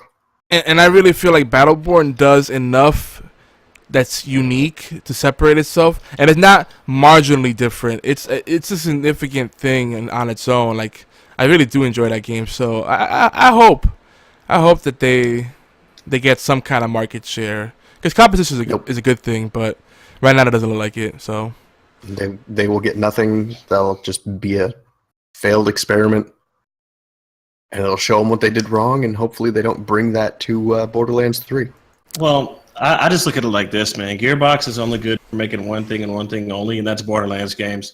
Because everybody that is a Aliens fan remembers Colonial Marines. yeah, And how bad that was. that's more reason that they need to get something out of Battleborn, at least break even, because you don't want them to be a one-trick pony. Like, yeah, Borderlands should be the #1 thing, but they need to have some kind of revenue so that then, if they're in a position where they're pressured to get Borderlands 3 out just so they can start getting back in the black, that's not a good place to be. And I know that they They're do. making enough money off Borderlands 2 still. Yeah, and they also do subcontract work where they do small things on different projects. That's actually how they got their start. But still, like, they should have some tier 1 things, some in-house things, flagship products to carry them besides Borderlands to be a healthy company. Because otherwise, bad things are gonna happen. Yep. So. Definitely agree with that.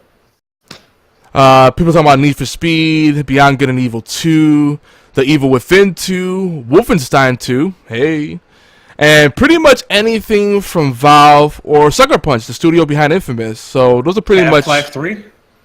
yeah.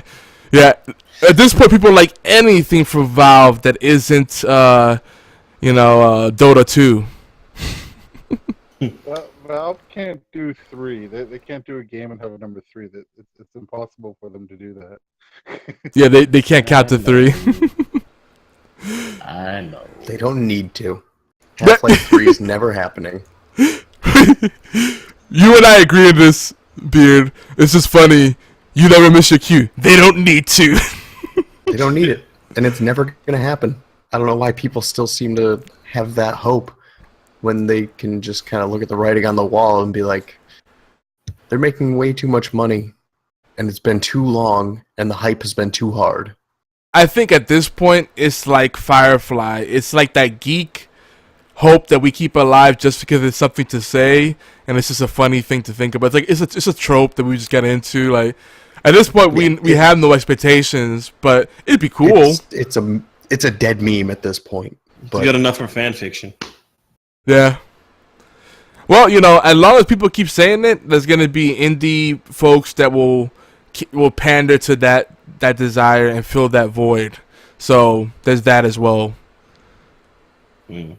So there's that. I think there's still plenty of space for an epic story told as a third-person shooter. I mean, a first-person shooter rather. you know what I want? What? I want a remake of Zombies Ate My Neighbors. Oh, dude, we talked about that before. Yes, I think definitely. it's come up a few times, but I want that to happen. Dude, in that same style of game, like there's a lot of favorites I have in that kind of similar vein, and I know people will disagree with this one, but on NES, Fester's Quest, you know, Adam's Family. I like, of course, Toe Jam and Earl. Like, it's not exactly the same, but it has a kind of similar vibe to me. Kid Chameleon. Like Kid Chameleon side-scrolling though, but Kid Chameleon, dude, yes. I would lose my shit. Like that's the kind of shit that would make me lose my shit in E3 at this point. Talk about Kid Chameleon coming back, like an actual new game, but still 2D, beautiful sprites. I don't try to make it 3D and all this bullshit and ruin it. Just keep it pure, right? Fun boss battles, boom, done.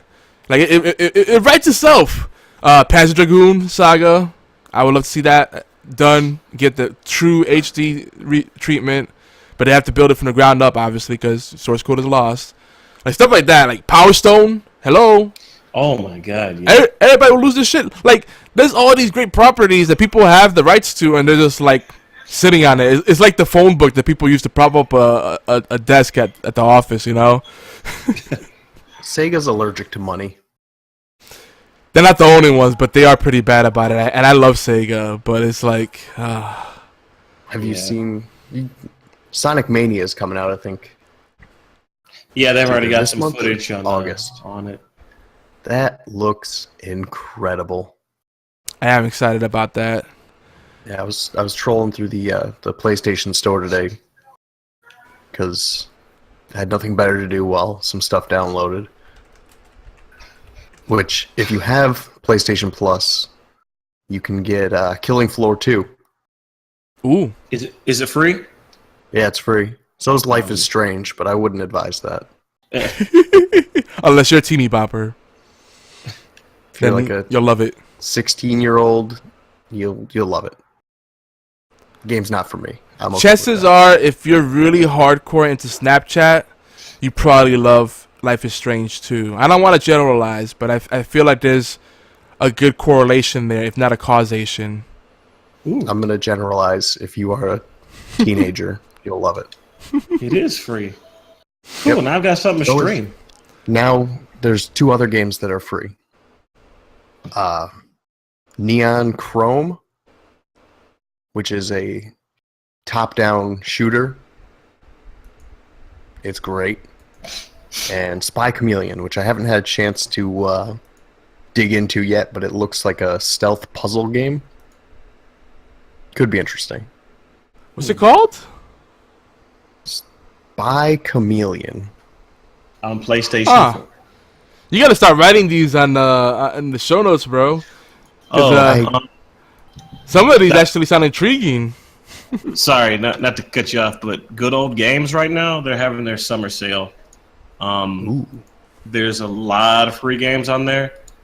Also, my wish list had, what was it, Aliens vs. Predator, I think the first one to come up, which I only played at a friend's house, so I definitely jumped on that as soon as possible.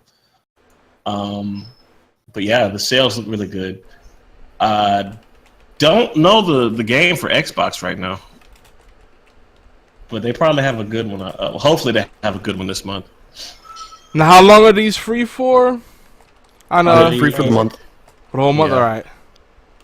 So I'm putting them in the And show now notes, they so... have- Good Old Games, I have to look for that for you. I'll have played all of them at least casually by next week, so I'll be able to talk more about them. So Spy Chameleon, Life is Strange, Killing Floor 2, and what else? Neon Chrome. Neon Corps. It seems like it's in the same vein as like Hell Drivers and some of the top-down shooting game, like a Hotline Miami type deal, but not as cocaine-filled as Hotline Miami. Yeah. I could get down with that. I might have to Dip. Yeah. We're about to wrap up soon anyway. Now, Josh, you were trying to say something? I was gonna say the Xbox free games. It was Oh yeah. the Speedrunners game and Assassin's Creed 3 right now, and then it's gonna be Dragon Age Inquisition. I think is gonna be in the second half. No, Dragon Age Origins on the 16th. Origins. Yeah. I already got that one. Yeah. Shoot, but it still sounds good though. But y'all might want to, like I said, hit up Good Old Games too, because like they've got old school games on there for sale. Like what was it, System Shock? One of them I never played. It went down from $9.99 to like $1.49. And there's many other games that are that cheap as well. And I mean, Good Old Games. Don't get me wrong; they've got usually have cheap games anyway. But yeah, $1 for Rogue Legacy for $2.25. That's not bad. They've got King of Fighters 2002 for like $2.99. Ooh, and, I'm writing all these down for our next show so we can rehash them. They've got a slew of Metal Slug games for like $2.99. Crisis. Oh wow, they got Spore for like $7.49. What's Enter another the good one? Gungeon is $7.49. That Game. Gungeon. I like it. So Enter the Gungeon and what was the one we mentioned before it? For under $10? Let me see. I'm looking through right now. Cause you got Metal Rogue Slug. Legacy. Rogue Legacy is $2.25. Spore. Crisis is on there. Baldur's Gate is Baldur's Gate is $6.66. Baldur's Gate is great, man. That game holds up really well. I still love it. But did you hear the price? I mean, it's part of the enhanced edition, which has online play. That's why. No, it's just kind of funny. It's $6.66. Oh, the 66 is the part I missed. You see the pun? Did you see the pun? I see what they did there. Quake is $6. I mean, there's so much on here. Outlast is $2.99. Don't Starve is $3.75. Dragon Age Origins is $3.99. Yep. Broforce is $3.74. Dragon Age Inquisition is on the deals with gold right now for $5. That's why I had Dragon Age Inquisition in my head. See, I would probably buy that now because I was holding off on Inquisition because I was like, wasn't really big fan of Dragon Age, but if you guys get that, because I know Josh, Nick got it, King Deem. So if a few of us get it, we can play that together. It's a nice palate cleanser for $5, man. If you got $5 to spare, you could give up your last couple of blunts, or your joints that you want to smoke and buy a game instead. I don't know, whatever you're spending your money on. Yeah, $5 isn't bad for that game. You won't feel as bad when you put it down. I love that. You totally just nagged Dragon Age Inquisition. I always will. I wanted to like that game. I like that. That's become a running gag. That's the joke. I don't like Dragon Age Inquisition. Friday the 13th and Minecraft. Oh yeah, Friday the 13th is one I want to play. Oh my god, yeah, that game was good. So you're still building on it, Rar? Yeah, I've still been playing. Like I haven't played it a lot yet, so it's still pretty good for me. Like I think I just hit level 7 tonight. I've probably played like a dozen games of it, and it's been pretty good. All right, so before we wrap up and everybody shares where they can be found on the interwebs, does anybody have any quick? Oh, she might have some feedback right there. Anybody have some quick predictions or like the one game we'd like to see on E3 next week? I'm definitely hoping that Phantom Whale is actually Bloodbourne 2. But Okay. if it's not the fact that it's a Dark Souls game set in like the Mayan, Mexico, that time frame, Mm. that's still a winner. Yeah. I'm with you. WarChild. WarChild, you got a dip, so you wanna share yours real quick? I got a little bit of time. Oh, okay. Let Rock go first. Okay. Josh, you got one? I'm just looking forward if they put any Borderlands stuff like we were saying earlier. I'm looking forward to the next installment of Borderlands. I think they're supposed to be changing the name from 3 to something else, but whatever they come out with would be awesome. They have to be careful with that because that already has a bad and negative connotation in people's mind. If it doesn't have a number, it's a bad Borderlands. Bad juju. So I think they should just call this It was 3. just a fluke. Yeah. Everyone involved in that game got fired, so we can at Dang. least take some comfort in that. Dang. Wish you They good luck in your deserved future endeavors. So I'll be real with you. Number one, I know Gears of War 4 has got a DLC coming out soon. That looks like it's going to be pretty cool. I don't know if E3 is going to cover that or if it's already out, but I'm still curious about Death Stranding. Yep. Because They already said that that Kojima's not bringing anything for it this year. There you go. well, you Dreams never crushed. know. I mean, there might be a little surprise. Might be. Kojima is that kind of asshole. My kind of asshole. But there might be. I'm hoping something good for Destiny 2 because they're teasing that the beta is going to be released July 17th, or July 7th or July 17th, one of them, 2017, because they looked at the amount of glimmer that was in one of the coverages, and I don't know. I just want to know more about it because it's already hard enough trying to get a limited edition of it. And GameStop, with all the games that they're playing, I mean, I thought I had the collector's edition, or at least a decent edition. Come to find out, I've got an edition with all this GameStop crap in there that I could really care less about. I mean, it looks Don't cool. go to GameStop. Just get it on Amazon instead. Do you have Prime? I guess you don't remember what happened last time I got something on Amazon. Oh, I do. Oh, yeah, that's right. They shipped it to the wrong house. And I had to go up and down Then go to Best Buy instead. Don't go to GameStop. Yeah. I mean, Yeah, at this point, I'm not a big Toys Best R Buy Us. fan, but Best Buy does have that Gamers Club Unlocked thing, so if you're planning to get a lot of stuff, that could end up paying for itself.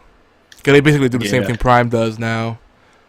I mean, I'm actually members of both, but whenever one fails, I'm just gonna go let a cooldown happen, try the other one until the other one decides something stupid's gonna happen. Then I just go back and forth. I mean, both have their benefits. I do like getting the GameStop power-up reward points, but I also like the fact that Amazon does discount their games too, to an insane degree. Yeah. But even still, it's like, if it's going to come down to it, I'll just go out and personally buy the stuff myself. Yeah. I feel you. I don't blame you. My prediction is, I got 2 predictions that are definitely not going to happen, so I'm going to say them for shits and giggles. And it's not what I've always talked about, Guardian Heroes and Panzer Dragoon Saga, all that stuff. That'd be great. Dragon Force. No, my predictions are really 2 really obscure games that I'm going to throw out there. One is Lost Kingdoms 3. And the other one is Seventh Cross Evolution 2. You know what? I'll throw this one in here, too. 3 Dirty Dwarfs Part 2. Yeah, but they'll pull out a trailer for Scalebound. Oh, why'd you gotta go there? Why? Made me sad. Or Def Jam Vendetta 3 or something. I'm surprised no one's the community hasn't stepped up yet like they did when Silent Hills got the axe. Yeah, it's true. When Silent Hills got capped off, there were about 10 first-person horror games that just showed up. But to be honest, they set up they set up Scalebound for failure because they didn't hype it enough. Like sometimes it's like they can't find a sweet spot in the industry. It's either overhyped or underhyped. Like it's got to be just somewhere in the middle is good. Like that game for what it was, I think there should have been a lot more marketing behind it because it had promise, but I don't know. Yeah. It could have been released and it could have sat around in the same circles that God Eater sits in. I thought it was going to be the next Drakengard. Oh wow, you went there too.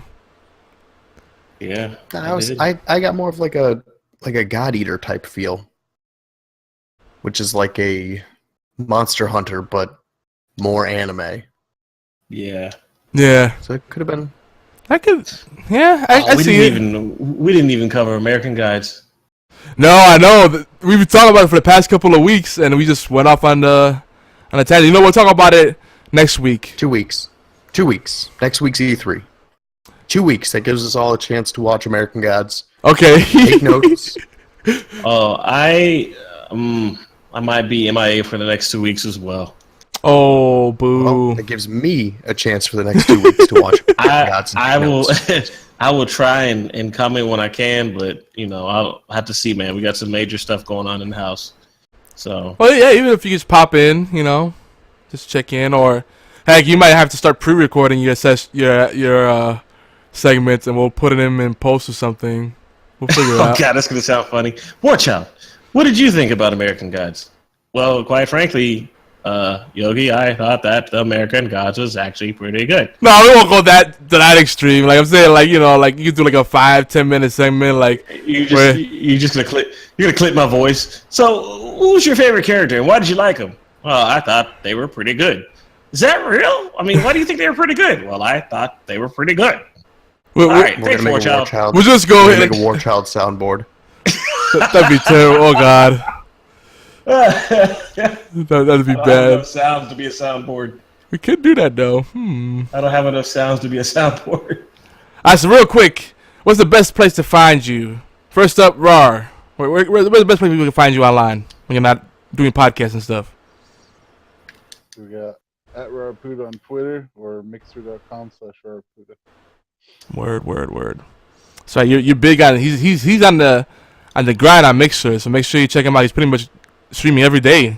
I haven't seen him miss a day yet for the past several months. Yeah, he's on it. Beard, where can people find you? You can find me at Twitter @BeardNet. It's the easiest place to get a hold of me. Twitter. I like Twitter. And WarChild, how about you? Elbow deep in a diaper. You. Or being honest, best place right now is WarChild Games. I'm a little behind still, but you know, still trying to keep it up and running. The website, WarChildGames.com?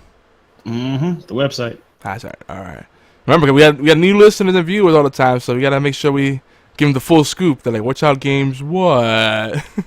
I'm sorry, I don't even bring up Warbound Radio, man, because it's like I've been so behind on everything. It's like, oh, trust me, I've had Tommy Wimey Tea Time on hiatus, and I'm so eager to talk about Doctor Who. It's more like you shoehorn it into every episode. We get it. You like Doctor Who? Don't care. It's more like the. I'll convert you yet. It's more like the Warbound Siege. You know, I'm just waiting it out till I can finally do something. I know.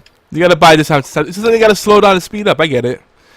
Well, anyway, I'm Yogizilla everywhere. These days, the best place to find me is probably Discord. Again, geekyantix.net/Discord to get to our server, or Twitter. I really do like Twitter. It's a good place I can check in throughout the day and get notifications. It's pretty convenient. So that's a good place to mention me, you know, and get my attention if you need to grab me. Keep the conversation going. And that's all for this week, folks. Next week, we'll have our E3 special. Though I'm sure we'll find some tangents and rants. And likely I will bring up Doctor Who again and bore Beard briefly. Maybe American Gods will come out. Maybe WarChild will pop in. Maybe Rar will pop in. Who knows? Maybe the unicorn poopies will make a comeback. Make some reference. Oh, God. No, I'll quit. Dude, you're going to give seizures. We're trying to wrap the show up. And I enjoyed the unicorn poopy. It was fun. And if you don't know what It was funny.